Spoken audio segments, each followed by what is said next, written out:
What's up, cravers? You ever been to Applebee's or Chili's or anywhere else and ordered the spinach artichoke dip and just wonder how they make that stuff? Well, I'm going to show you the hack today. Get ready.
All right, cravers, what you'll need for this hack is a large microwave safe bowl, a large pan. I'm gonna use my caramelized onion season, but you can use like any minced onion, a little bit of cayenne pepper, some Parmesan cheese, artichokes, diced tomatoes with green chilies, some garlic Alfredo sauce, 2 blocks of Parmesan cheese. I normally don't use this regular shredded cheese. I usually use the Parmesan Romano, but they were out of it at the store. This cheese tastes really good inside of it also. But if you want the restaurant quality, get the Parmesan Romano. And 3 bags of this steamable spinach. They're the co-stars of the show. All right, first let's throw this spinach in the microwave and get it steamed. All right, cravers, while that spinach is steaming, go ahead and wash your cans off and open and drain your tomatoes. Open and drain your artichokes. And go ahead and get your cream cheese slice. All right, our spinach has been steaming for a while. It doesn't have to be all the way done. That's why you got this microwave safe bowl.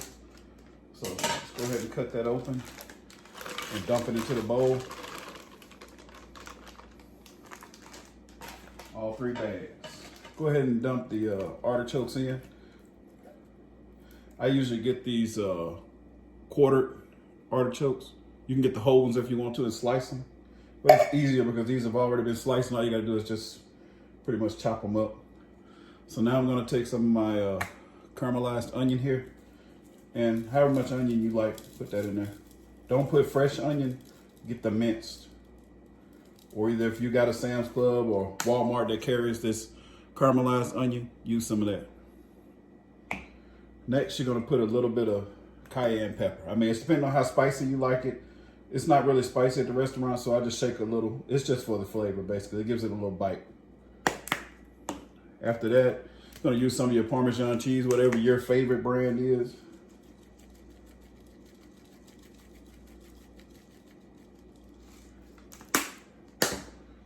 And your drained tomatoes with chilies, you can get the Rotel brand if you want to. Drain that, put it in there. All right, remember I told you about the wooden spatula. I chop everything up in my bowl with that. That chops the artichokes up. They're so soft until they'll just fall apart. If you don't like artichokes, you don't have to use them. You can just use spinach dip, but most restaurants have artichokes in their spinach dip if you didn't know. If you're wondering what that little lump was that was in there, it was artichokes. If you don't know if your spinach is all the way done or not, if you see how dark it is now, it'll be lighter. But we'll see in just a minute. After taking the vegetables out of the microwave and the seasoning that I put in the bowl, I usually get a clean styrofoam plate. Excuse me, tongue's tied today. Press down on that plate and drain it inside of the sink. And that usually gets all the moisture out of there.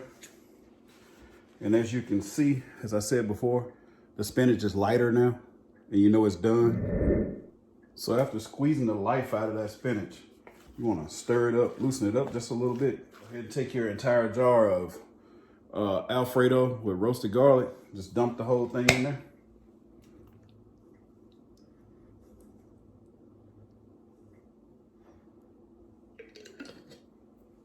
Get your Parmesan cheese.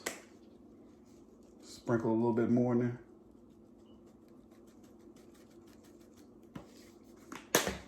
Stir that up.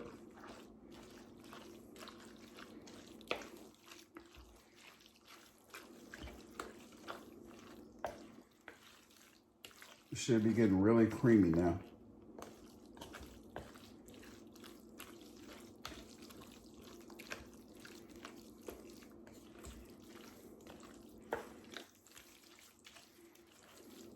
Should be really loose like this.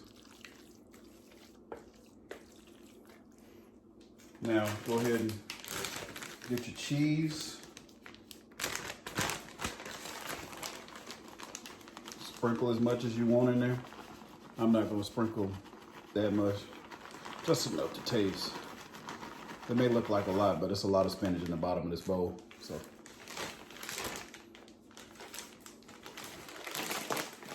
Like I said, it's really tasty with this mild cheddar in it. But if you want it exactly like the restaurant, use the Parmesan Romano.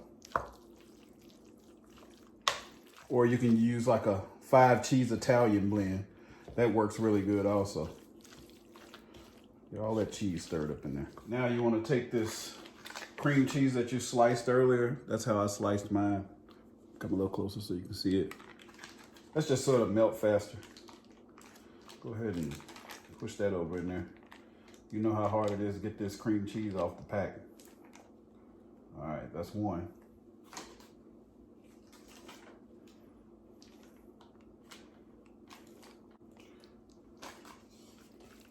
All right, you're gonna get this stirred in, cover it up again, put it back in the microwave on like 5 minutes, 5 to 6 minutes, just until the cream cheese is all the way melted. And then you're gonna dump it into that big pan. Now, if you're wondering why we have such a big pan, it's because you wanna spread this out thin so that it can dry a little.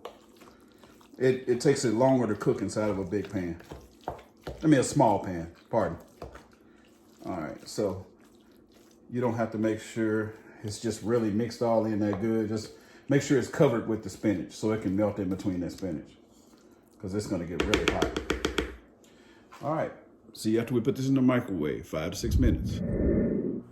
All right, at this time, set your oven at 350 while that stuff is in the microwave, because once it's done and the cream cheese is melted, we're gonna go ahead and put it in the oven so it can brown over the top.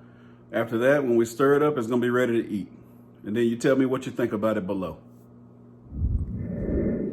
All right, cravers, it should be ready by now.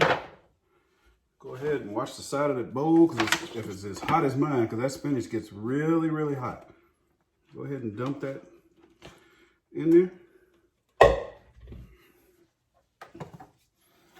Take your spatula and stir it up just a little bit. If you still see some cream cheese, as long as it's melting, it's fine, because it will finish up inside the oven. Still kind of stir that up a little bit. All right, spread that out evenly.